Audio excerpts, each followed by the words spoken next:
এই সব বঞ্চনা নিয়ে 24 সালের জুলাই মাস আমাদের গর্বের সন্তানেরা তারা বিস্ফোরিত হয়েছিল। প্রথম বিস্ফোরণটা ঘটে ঢাকা বিশ্ববিদ্যালয়ে জুলাই মাসের 15 তারিখ। সেদিন আমাদের কলিজার টুকরা ছাত্রী আমাদের মেয়েদের গায়ে হাত দেওয়া হয়েছিল, লাঠি এবং মুগর পেটা করা হয়েছিল। ওই রাতেই আল্লাহর মেহেরবানিতে সারা বাংলাদেশ জ্বলে উঠেছিল। এখান থেকে আন্দোলন শক্তি পেয়েছিল তাদের। এর পরের দিন 16 তারিখ উত্তরবঙ্গের গুরুত্বপূর্ণ শিক্ষা প্রতিষ্ঠান বেগম রোকেয়া বিশ্ববিদ্যালয়ের মেধাবী ছাত্র বীর মায়ের সন্তান আবু সাইদ রাস্তায় নেমে বলেছিল, হয় আমাকে অধিকার দে, না হয় আমাকে একটা গুলি দে। সে ডানা মেলে বলেছিল, বুকের ভিতরে তুমুল ঝড়, বুক পেতেছি গুলি তো। তার আস্থা ছিল তাকে কেউ গুলি করবে না, সে তার অধিকার পাবে। কিন্তু না, 1, 2, 3 তার বুকে 3টা গুলি ছোড়া হলো। সেই ছেলেটা সেদিন কিন্তু পিঠে কোনো গুলি নেয় নাই, বুকে গুলি নিয়েছে। পিঠে গুলি নেয় কাপুরুষ, বুকে গুলি নেয় জাতির জন্য বীর পুরুষ। একদিনে 6 জনকে হত্যা করা হয়েছিল, রংপুর থেকে চট্টগ্রাম, ঢাকা রাজধানী, কোন জায়গা বাদ পড়ে নেই। সম্মানিত ভাইরা, এরপরে আন্দোলন আস্তে আস্তে মোমেন্টাম পায়। এই আন্দোলন যখন মোমেন্টাম পায়, একটা পর্যায়ে গিয়ে সরকার অনেক কিছু করেছে। 1400 মানুষ খুন হয়েছে। শুধু ছাত্র না, ছাত্র তো মাত্র 32%, বাকি সব সাধারণ মানুষ। এবং যারা নিহত হয়েছে তার মধ্যে 62% মানুষ হচ্ছে খেটে খাওয়া মানুষ, দিন আনে দিন খায়।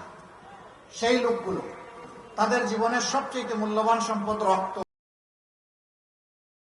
দিয়ে জাতির জন্য চলে গেছে। আল্লাহ তাদেরকে শহীদ হিসাবে কবুল করুন। এই বাংলাদেশ এখন এক স্বস্তির নিঃশ্বাস খায়, আর পুরানা রাজনীতি ফিরে যেতে চায় না।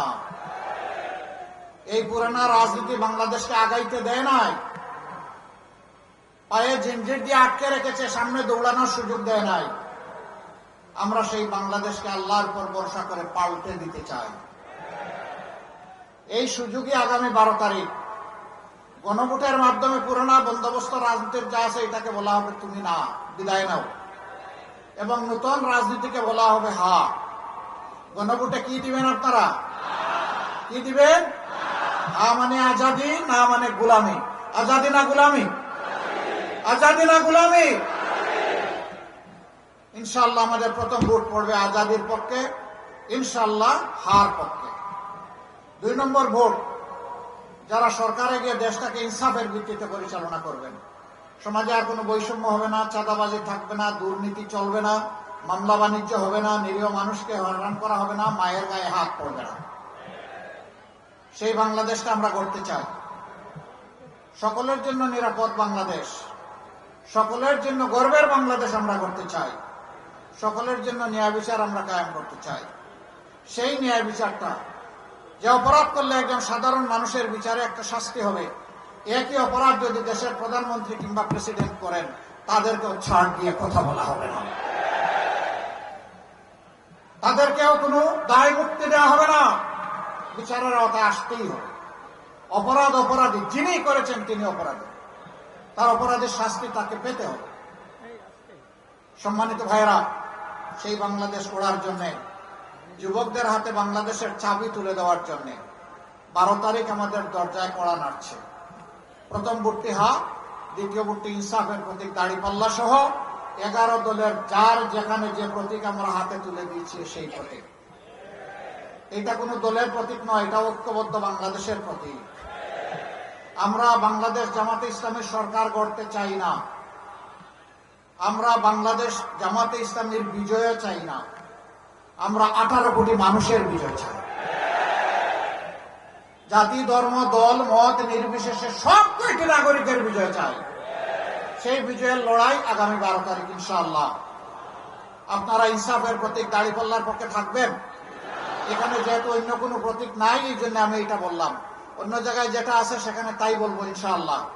এবার আমি এই প্রতীক দাড়িপাল্লা প্রতীক আমি এক এক করে 2 আসনের ভাইদের হাতে তুলে দেব। আপনারা দোয়া করবেন, আপনারা আল্লাহর সাহায্য চাইবেন এবং এই লড়াইয়ে ইনশাআল্লাহ আমি বিশ্বাস করি আপনারা বিজয়ী হবেন। আমি কথা দিচ্ছি, আপনারা যদি আমাদের উপর আস্থা রাখেন, ইনশাআল্লাহ আমরা যদি সরকার গঠনে সক্ষম হই, আমরা ইনশাআল্লাহ আপনাদের আস্থার প্রতিদান দেব। আজকে যে দাবিগুলো এখানে উচ্চারিত হয়েছে, একটি সমাজকে এগিয়ে নেওয়ার জন্য তাকে অস্বীকার করার কোনো উপায় নেই। আমি কথা দিচ্ছি আপনাদের সাথে ইনশাআল্লাহ আমরা বেইনসাফি করব না, এই ক্ষেত্রে আমরা ইনসাফ করবো ইনশাআল্লাহ। রোগ জীবাণু সব জায়গায়, সারাদিন সাবধানে। বাচ্চারা সারাদিন প্রমিস রাখবে অসম্ভব, এজন্যই ডেটলের নতুন প্রমিস জীবাণুর বিরুদ্ধে 12 ঘন্টার সুরক্ষা বলয়। ডেটল।